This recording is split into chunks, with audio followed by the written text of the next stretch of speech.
pour que je puisse grandir. Et si parfois j'ai des luttes, des combats, bien Dieu parfois les permet justement pour notre croissance, afin que nous portions encore plus de fruits, que nous puissions apprendre à combattre par la foi. Nous avons un bouclier, une épée, c'est pas pour rien. On a une cuirasse, c'est pas pour rien. Un casque, c'est pas pour rien. Des chaussures aux pieds, des ailes que donne l'Évangile. On a aussi une ceinture, hein, voilà. Et ah oui, le bouclier de la foi, l'épée de l'esprit. Hein. Donc si on est équipé de toute une armurerie, eh bien c'est pas pour rien. C'est qu'il y a un combat. Le chrétien qui croit qu'il n'y a pas de combat, je crois qu'il se trompe beaucoup. Hein, il ne doit pas être bien dans la foi. Hein, parce que celui qui est dans la foi, il sait qu'il y a un combat. Il sait qu'il y a un combat et si on ne le sait pas, eh bien, on risque d'avoir de gros problèmes. Mais tu as un combat à mener. La Bible nous dit que ce n'est pas contre la chair et le sang. Hein. Ce n'est pas contre le voisin. Ce n'est pas contre l'un ou l'autre, mais c'est contre des esprits méchants dans les lieux célestes. Alors nous avons vu plusieurs points. La piété est un de ces points que nous sommes en train de faire. Et nous avons vu ensemble dans la piété, rechercher les choses d'en haut, développer notre conscience. Ça c'est tellement important. Et parfois j'ai l'impression que beaucoup de chrétiens passent à côté. Développer notre conscience de la présence de Dieu en tout temps. Dieu n'est pas simplement à l'église. Dieu n'est pas simplement là quand je suis en train de prier. Dieu est là en tout temps. En tout temps, il est là. En tout temps. Je crois que c'est important de développer cette conscience de sa présence. Il est avec moi tous les jours, mais aussi toutes les nuits. Et puis tous les jours, à chaque instant de la journée, il est là. Il est près de moi. Il m'entend. Il m'écoute. Vous savez, quand vous parlez, Dieu vous entend. Hein. Il y en a qui croient que Dieu les entend que quand ils disent des belles choses. Mais même quand tu dis des mauvaises choses, Dieu t'entend. Et il ne dort pas, hein, en plus. Hein. Eh ben... Voilà. Alors je crois que c'est important de le comprendre. Alors, rechercher l'onction et les dons de l'esprit.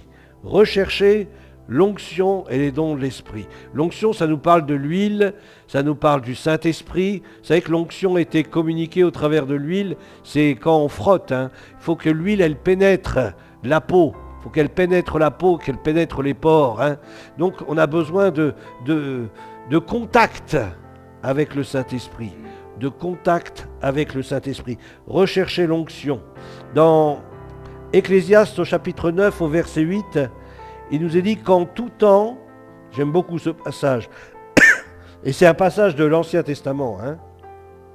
On pourrait être surpris si on lit ce passage et puis qu'on dit c'est dans Ecclésiaste, on va dire oh c'est dans Ecclésiaste, comment c'est possible? Et oui, dans Ecclésiaste, chapitre 9, verset 8, qu'en tout temps tes vêtements soient blancs. Qu'en tout temps tes vêtements soient blancs. Amen. Jésus l'a reproché une église de l'Apocalypse. Va t'acheter des vêtements. Va t'acheter des vêtements. Je crois qu'on a besoin de marcher en vêtements blancs. Hein? Et vous savez qu'est-ce qui blanchit le vêtement? Qu'est-ce qui blanchit le vêtement? Hein? Le sang de Jésus blanchit le vêtement. Hein, on pourrait croire hein, que... Non, c'est vrai. Le sang de Jésus blanchit. Le sang de Jésus nous blanchit notre vêtement. Et nous avons besoin d'être au contact permanent du sang de Christ. Et dans notre vie, il doit y avoir cette marque du sang de Jésus en permanence dans notre vie. Hein, comme il dit, si nous marchons dans la lumière, comme il est lui-même dans la lumière, le sang de Jésus nous lave, nous purifie de tout péché. Alléluia. Et je marche sous le sang de Christ, sous la bénédiction du sang de Jésus. S'il n'y a pas le sang de Jésus dans ma vie, eh bien je suis perdu. Parce qu'il n'y a qu'au travers du sang de Christ que je puis avoir le salut. Seul le sang de Jésus peut me laver et me purifier de tous mes péchés. On ne parle pas assez du sang du Seigneur. Le sang extraordinaire, le sang de Jésus, le sang de l'agneau pur et sans tache. Bernard nous en a parlé vendredi. Hein. Le sang qui était versé sur les linteaux, les montants des poteaux chez les Hébreux en Égypte. formidable. Et là, ils étaient gardés. Et lorsqu'il y a la marque du sang dans notre vie, nous sommes gardés. Amen. Nous sommes préservés. Alléluia. Parce que lorsqu'il y a marque du sang, eh bien le péché n'est pas là. On ne peut pas voir le péché parce que le sang a lavé, le sang a purifié. Et le Seigneur, il nous voit purs. C'est pour ça que c'est important qu'il y ait la marque du sang dans notre vie, le sang de Christ. Qu'en tout temps tes vêtements soient blancs, et on pourrait dire aussi, et qu'en tout temps l'huile ne manque point sur ta tête. C'est ce que dit le verset. Qu'en tout temps tes vêtements soient blancs, et que l'huile ne manque point sur ta tête. Il ne faut pas manquer d'huile. Il faut toujours avoir cette huile, cette onction. Le Saint-Esprit doit garder nos cœurs et nos pensées en Jésus-Christ. Il nous faut apprendre à demeurer dans l'Esprit, à vivre par l'Esprit, à demeurer attaché au Saint-Esprit. L'huile ne doit pas manquer. Oh, c'était David. Non, c'était cette chanson. Vous vous souvenez peut-être lorsque Saül et Jonathan ils sont morts à la bataille. Il y a eu une chanson. Le bouclier où l'huile a cessé de les oindre, quelque chose. Voilà. Puis il a parlé dans cette chanson-là, cette complainte, des boucliers qui n'étaient plus loin du Saint-Esprit. Nous n'avons pas lutté avec la chair, mais avec l'esprit. Et le bouclier, c'est le bouclier de la foi. Nous avons besoin de demeurer loin du Saint-Esprit. Loin du Saint-Esprit. Dès le matin, lorsque je me réveille, je me présente devant le Seigneur. Je loue le Seigneur dans les langues nouvelles. Vous savez que vous êtes édifiés lorsque vous parlez en langue. J'ai besoin d'être rempli, débordant du Saint-Esprit. Que cette huile déborde dans ma vie. Vous savez, lorsque l'huile, elle déborde, eh bien, elle marque ce qui nous entoure. Cette huile, elle marque ce qui nous entoure. Et c'est important de marquer notre environnement. Et le Saint-Esprit, eh bien, est là aussi pour nous y aider à marquer notre environnement. Alléluia. Béni soit Dieu pour le Saint-Esprit. Saint-Esprit, nous t'aimons. Saint-Esprit, nous avons tellement besoin de toi. Merci parce que tu es là pour glorifier Jésus dans notre vie. Merci parce que tu es là pour nous amener de plus en plus à la ressemblance de Jésus. Merci Saint-Esprit, tu es là pour nous donner de la puissance dans notre témoignage. Merci Saint-Esprit. Merci. Alléluia. Quelle grâce, quelle grâce. Jésus l'a dit, il vaut mieux que je m'en aille pour que lui il vienne. Parce que lui va accomplir des plus grandes choses que moi, parce qu'il va multiplier, il va y avoir une multiplication de Christ dans le monde, d'hommes moints, de femmes mointes, et la puissance de Dieu va se répandre jusqu'aux extrémités de la terre. Jésus a été cantonné en Israël, mais aujourd'hui, grâce au Saint-Esprit, Dieu agit jusqu'aux extrémités de la terre, au travers de nous, parce que le Seigneur ne peut pas agir sans nous. Dieu veut agir avec nous. Nous sommes des ouvriers avec Dieu. Dieu veut agir en nous, au travers de nous. Alléluia. D'ailleurs, il nous l'a dit, lorsqu'il dit « allez par tout le monde », mais avant cela, il dit « attendez d'être remplis du Saint-Esprit, d'être baptisés dans le Saint-Esprit ». Et lorsque vous serez baptisés dans le Saint-Esprit, lorsque le Saint-Esprit sera là, lorsque le Saint-Esprit sera avec vous, lorsque le Saint-Esprit sera en vous, lorsque le Saint-Esprit vous aura oint, à ce moment-là, allez. Mais n'allez pas sans. N'allez pas sans. Et lorsqu'il viendra, c'est lui-même qui vous conduira dans la moisson. Éphésiens chapitre 5, verset 18, il nous est dit, soyez remplis. Soyez remplis. C'est un ordre. C'est pas si je veux, si j'ai envie, c'est la volonté de Dieu. Et la volonté de Dieu, on le sait, c'est un commandement. C'est pas si tu as envie ou si le vent souffle dans le bon sens. Non, non. Dieu te demande, il faut que tu sois rempli du Saint-Esprit. C'est pas une option. Il faut que tu sois rempli du Saint-Esprit, parce que si tu n'es pas rempli du Saint-Esprit, ta vue va être complètement déformée. Tu as besoin d'être rempli du Saint-Esprit. La parole de Dieu, le Seigneur nous dit à cette église, toujours dans l'Apocalypse, va acheter du collyre pour tes yeux, pour que tes yeux s'ouvrent. Je crois qu'on a besoin que le Saint-Esprit oigne nos yeux, que nous puissions être oints dans nos yeux pour voir d'une manière claire comme Dieu voit. Parce que lorsqu'on voit comme Dieu voit, on ne se trompe pas. On ne se trompe pas. On ne prend pas des vessies pour des lanternes. Mais au contraire, on voit les choses telles qu'elles sont, telles qu'elles devraient être. Soyez remplis du Saint-Esprit. Dans 1 Corinthiens chapitre 12, verset 31, et 1 Corinthiens toujours chapitre 14, verset 1er, alors 12, 31 et 14, 1 nous dit « Aspirez aux dons les meilleurs. » Oh, c'est de l'orgueil. Seigneur, moi je veux des dons de miracles. Eh bien, c'est bien. Continue de demander des dons de miracles. Eh oui, aspirez aux dons les meilleurs. Mais je ne vais pas me contenter de petites choses. Moi, je veux les grandes choses. Hein, je ne sais pas, lorsque vous irez, je donne un exemple, hein, c'est une image, hein, vous entrez dans le royaume de Dieu, où vous voyez la nouvelle Jérusalem avec tout l'or, etc. Et puis une petite cabane, puis vous êtes tellement humble. Oh, moi, je vais prendre la petite cabane. C'est ça? Le Seigneur, il dit, mais non, tu vois, là, le grand château, là. Mais non, moi, je suis humble, Seigneur, moi, je veux la petite cabane. Vous vous rendez compte? Le culte du petit, ça, c'est Gédéon qui était comme ça. Oh, je suis le plus petit, le petit dernier, etc. Et Dieu dit, vaillant héros, va, allez, bouge-toi un petit peu et puis va. Je suis avec toi.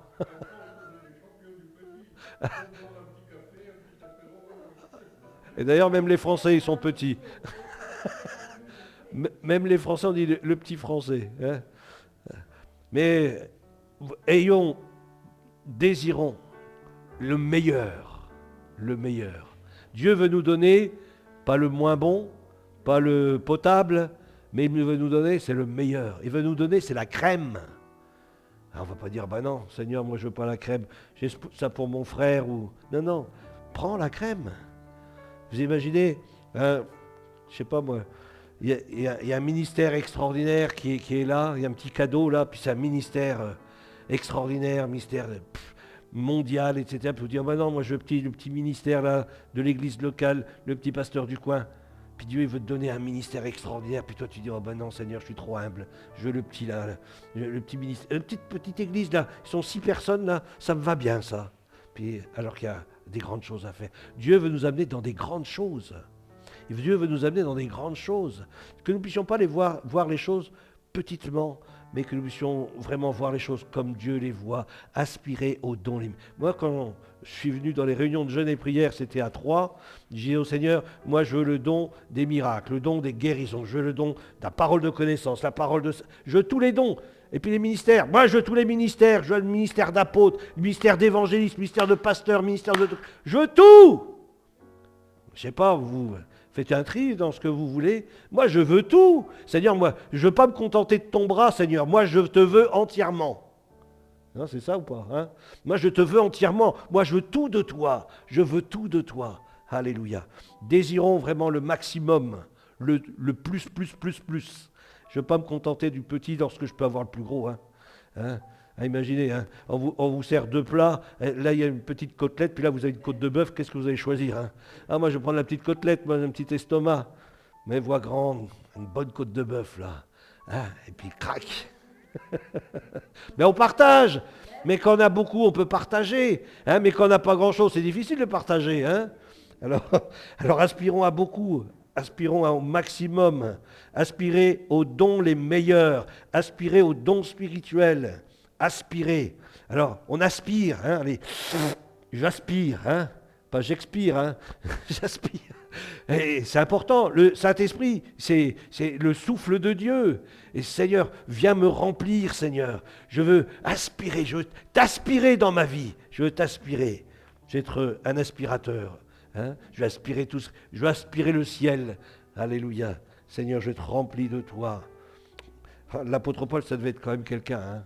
Enfin, je ne sais pas, mais ça devait être quelqu'un extraordinaire. Hein? Bon, déjà, le Seigneur, c'est déjà quelqu'un. Hein? Mais l'apôtre Paul, on voyait bien que c'était un ancien persécuteur de l'Église. Donc, forcément... mais il avait une telle consécration, un tel désir de Dieu, c'était un violent, hein. C'est quelqu'un qui vraiment aimait le Seigneur et qui voulait le servir de tout son cœur, de toute son âme. Et lorsqu'il parlait à l'Église, ça devait être formidable, hein. Lorsqu'il parlait à l'Église, il disait, mes frères et sœurs, vous ne savez pas pas celui qui est en nous. Il est encore plus grand que celui qui est dans le monde. Celui qui est en nous, c'est formidable. Il veut faire de toi, etc., etc., etc. Je pense que vraiment, il devait apporter de la dynamite dans l'Église. Vous savez que le terme puissance, vous recevrez une puissance, c'est dynamis. Et Dieu veut que nous apportions la dynamite, que nous puissions dynamiter les œuvres du diable, que la puissance de Dieu agisse réellement au travers de nous, et que nous puissions dynamiter toutes les œuvres des ténèbres. Alléluia. Gloire à Dieu. Alors, rechercher l'onction et les dons spirituels, courir dans la carrière et racheter le temps. Courir dans la carrière. Alors Romains chapitre 12, verset 10, nous dit « Ayez du zèle et non de la paresse. Ayez du zèle et non de la paresse. » Dans 1 Corinthiens 7, 29, « Voici ce que je dis, frères, c'est que le temps est court. » Le temps, il est court. Je disais aujourd'hui à Evan, lorsque j'étais à Troyes, j'avais 33 ans.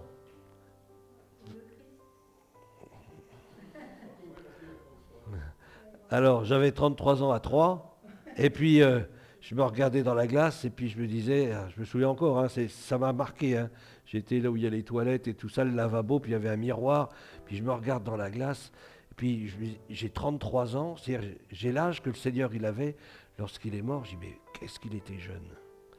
Puis à ce coup, je me regarde, et puis je dis, mais t'as déjà 33 ans. T'as déjà 33 ans. Rachetez le temps. N'attendez pas de vous regarder dans la glace et dire ah, j'ai 50 ans, j'ai 60 ans, mais qu'est-ce que j'ai fait de toutes ces années? Qu'est-ce que j'ai fait? Ça a fondu comme neige au soleil. Hein? Le temps est court. Le temps nous est compté. Hein? Donc ne tarde pas. Ne tardons pas. Comprenez? Ne tardons pas. Combien il y en a qui reçoivent l'appel de Dieu et qui restent sur leur chaise et ils se lèvent, et ben il est presque la dernière heure. Hein? Le Seigneur, il a envoyé, hein, vous vous souvenez, les ouvriers, hein, c'est pour travailler dans la vigne. Hein. Alors, et puis après, il reste 1 heure et puis il les envoie travailler 1 heure. Mais c'est dommage, ils seraient venus plus tôt. Là, ils auraient pu travailler plus longtemps, mais ils ont quand même le même salaire. Hein. Béni soit Dieu, heureusement. Hein. Mais ne tarde pas, rachète le temps. Ne te réveille pas à 70 ou à 80 ans en disant « Qu'est-ce que j'ai fait de ma vie ? J'aurais dû te servir plus tôt, Seigneur. J'aurais dû tout de suite aller dans ta moisson, servir à ta gloire. » Rachetons le temps. Le temps, il est court. Hein. Je ne sais pas si c'est une bonne nouvelle que je vous dis ce soir, mais c'est vrai, le temps est court. Je regardais encore quelques nuits en arrière. Le soir, tout le monde était couché. Puis j'étais là avec la télévision et puis j'avais le disque dur externe qui était branché sur la télévision. Puis je regardais les photos. Puis je voyais les enfants quand ils avaient 2 ans, 3 ans. Oh, j'ai dit, mais c'est pas possible. Comment ça a passé vite? Comment ça a passé vite? Le temps est court. Alors ne tarde pas. Dis pas demain je ferai. Aujourd'hui fais. Aujourd'hui sers le Seigneur. Il y en a, ils attendent d'être parfaits pour servir Dieu. Ça, c'est une ruse du diable. Tel que tu es, avec ce que tu as, tes capacités, Dieu veut t'utiliser, veut se servir de toi. Lorsque Jésus a commencé à parler à Pierre, et il lui a dit, Pierre, viens et suis-moi. Et Pierre, il a lâché ses filets et il a suivi Jésus. Ne tarde pas à suivre le Seigneur. Le temps est court.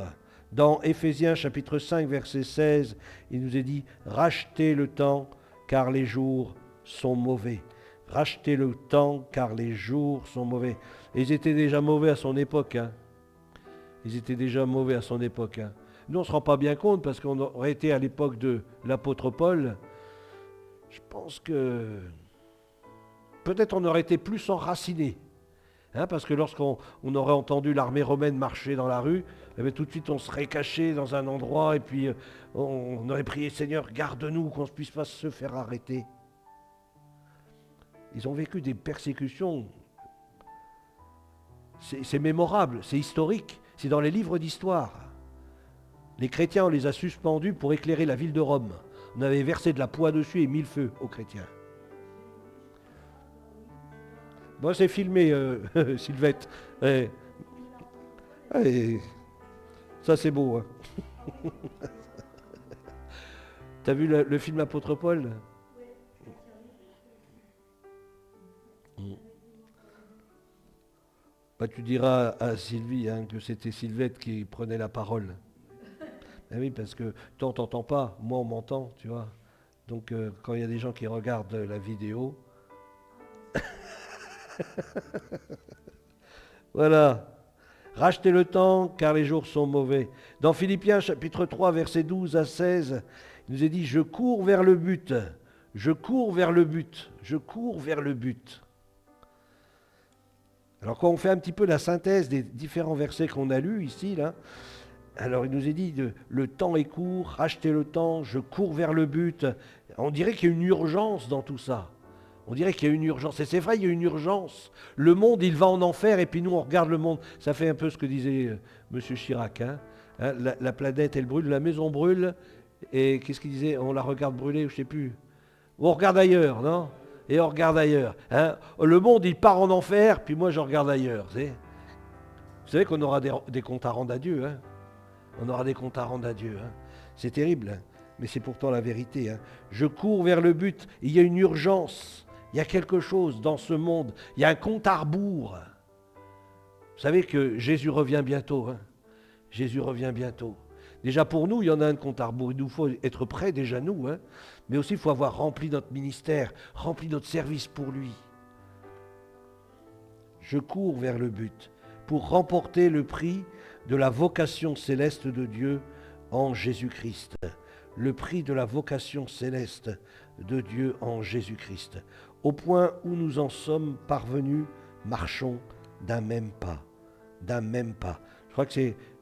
ils ont fait la marche hein, à la Réunion là-bas. Je crois que c'est important d'avoir une bonne cadence. Hein, une bonne cadence. Parce que dès qu'on commence à avoir une cadence un peu décalée, bah, ça va plus trop bien. Hein. Mais quand on a une bonne cadence, qu'on marche d'un même pas, waouh, là on peut prendre du terrain. Là on gagne du terrain. Et puis on ne se fatigue pas, hein, parce qu'on marche ensemble, on se fatigue beaucoup moins. Je crois que c'est important que l'Église, elle puisse marcher d'un même pas, marcher ensemble, pour se soutenir les uns les autres et pour aller dans la bonne direction que Dieu a pour chacun d'entre nous. Amen.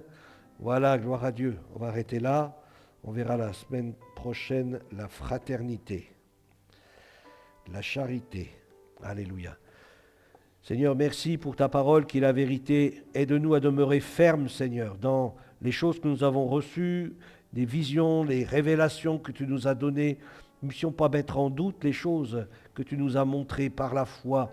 Nous voulons y entrer, nous voulons vraiment te faire confiance, ne pas nous appuyer sur nos propres forces ou sur nos pensées, mais nous appuyer sur toi, sur ta parole. Seigneur, aide-nous à aller de l'avant avec toi, à ne pas nous arrêter sur le chemin, mais au contraire, Seigneur, à toujours être en route. Te bénissons, Seigneur, pour les temps qui nous restent à vivre, parce que dans ces temps qui nous restent, tu vas encore te servir de nous. Tu vas encore agir au travers de nous. Ne puissions pas manquer une occasion, mais que Seigneur, tu puisses nous aider à saisir toutes les occasions que tu mets devant nous pour que nous puissions donner gloire à ton nom. Seigneur, nous te rendons grâce pour ce que tu vas faire dans cette ville, dans cette région, ce que tu vas faire dans ce lieu, Seigneur. Te bénissons, c'est toi qui bâtis ton Église, et nous te bénissons pour tous tes bienfaits. Que ta grâce, ta paix repose sur nous et sur nos frères et sœurs qui ne sont pas là ce soir. Que vraiment ton Saint-Esprit visite-les, fais-leur du bien, dans le nom de Jésus. Amen. Amen. Voilà, bonne nuit à chacun. Alléluia.